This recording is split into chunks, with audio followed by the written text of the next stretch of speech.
வணக்கம் தலைவா, அனைவருக்கும் இனிய வணக்கம். இன்றைக்கி நாம் எந்த வீடியோவில் எதை பற்றி பார்க்க போகிறோம் அப்படின்னு பார்த்தீங்கன்னா, டிஆர்பி மற்றும் பள்ளி கல்வித்துறையில் வந்திருக்க முக்கியமான தகவல்களை பற்றி இந்த வீடியோவில் முழுமையாக நம்ம பார்க்கலாம்.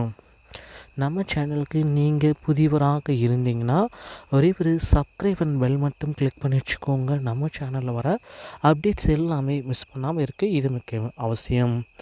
டெட்டு, டிஆர்பி, பிஜிடிஆர்பி, யூஜிடிஆர்பி, இந்த பிஆர்டி, இந்த எக்ஸாமுக்கு உண்டான மெட்டீரியல்கள் அனைத்துமே நம்ம சேனலில் உங்களுக்கு இலவசமாக வழங்கப்படுகிறது. நீங்கள் செய்ய வேண்டியது எல்லாமே நம்ம சேனலில் ஒரே ஒரு சப்ஸ்கிரைப் அண்ட் பெல்லை மட்டும் கிளிக் பண்ணி வச்சுக்கோங்க. நம்ம சேனலில் போடுற அடுத்தடுத்த வீடியோக்களில் நீங்கள் அதை பெற்றுக்கொள்ளலாம். ஸோ டிஎன்பிசியுடைய ஆனுவல் பிளானர் வந்தாச்சு, டிஆர்பி என்னாச்சு? டிஎன்பிசி வந்தாச்சு, டிஆர்பி என்னாச்சு? ஆசிரியர் தேர்வு வாரியத்தால் அதிருப்தியில் இருக்காங்க பட்டதாரி. ஸோ கடந்த ஆண்டு 2023ஆம் ஆண்டில் பார்த்திங்கன்னா 7 எக்ஸாம் இன்னமும் நடத்தப்படலை. அந்த ஆனுவல் பிளானரில் இருக்கிற 7 எக்ஸாம் நடத்தப்படலை. ஆனால் இந்த ஆண்டு ஆனுவல் பிளானர் எப்பயுமே பார்த்திங்கன்னா டிசம்பரில், ஒவ்வொரு ஆண்டோடைய இறுதியிலும் டிசம்பர் மாதத்தில் தான் இவங்க ஆனுவல் பிளானர் வெளியிடுவது வழக்கமாக இருந்தாங்க.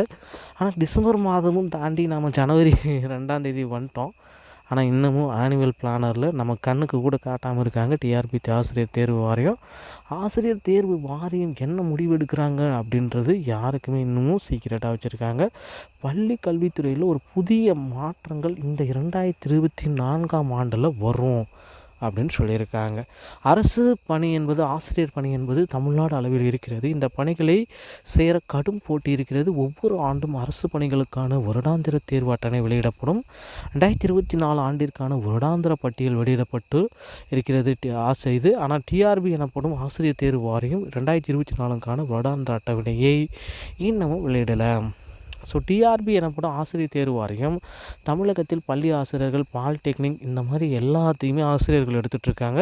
ஸோ இந்த வகையில் ஒரு போட்டித் தேர்வுக்கு என்னென்ன நடத்தலாம், அடுத்துக்கு எப்போ எக்ஸாம் வைக்கிறது, எப்போ பார்த்திங்கன்னா அப்ளிகேஷன் ஸ்டார்ட் பண்ணுறது, க்ளோஸ் பண்ணுறது, ஹால் டிக்கெட் ரிலீஸ் பண்ணுறது, இது மாதிரி அனைத்துமே டிஆர்பி தான் வெளியிடணும். ஸோ அதற்கு உண்டானது 2024க்கு உண்டானது எதுவுமே வெளியிடலைங்க. பொறுத்து நம்ம பார்க்கலாம், எப்போ வேணாலும் வெளியிடப்படலாம்.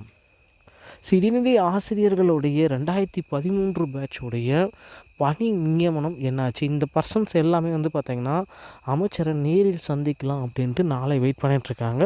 ஸோ நேரில் சந்திக்கிறப்ப ஜனவரி 3 மற்றும் 4 தேதிகளில் நேரில் சந்திக்கிறப்ப ஒரு சில முக்கியமான முடிவுகள், இந்த 50% சீனியாரிட்டின்றதை கொண்டு வர போகிறதாகவும் 50% எக்ஸாம் கொண்டு வர போகிறதாகவும் சொல்லியிருக்காங்க. ஆனால் இவங்களுடைய கோரிக்கை பார்த்திங்கன்னா 2013 முடித்த டெட் பாஸ் பண்ணவங்களுக்கு 10 மதிப்பெண்கள் எக்ஸ்ட்ரா கொடுங்க அப்படின்ட்டு கோரிக்கை வச்சுருக்காங்க. ஏன்னா சீனியாரிட்டிலேருந்து அவங்க ரொம்ப பேஸிலேருந்து இருக்காங்க, எங்களுக்கு முன்னுரிமை கொடுங்க அப்படின்ட்டு கோரிக்கை வச்சுருக்காங்க. இவர்களுடைய கோரிக்கைகளை அமைச்சர் அன்பில் மகேஷ் ஏற்பாரா? அப்படி ஒருவேளை ஏற்கப்படாவிட்டால் நமக்கு பார்த்திங்கன்னா அடுத்த ஜனவரி 5 தேதிகளில் காலவரையற்ற போராட்டங்கள் நடத்த போகிறதா சொல்லியிருக்காங்க. சாக்டுஜியோ உள்ளிட்ட சங்கங்களும் இதில் பங்கேற்கும் அப்படின்றது சொல்லியிருக்காங்க.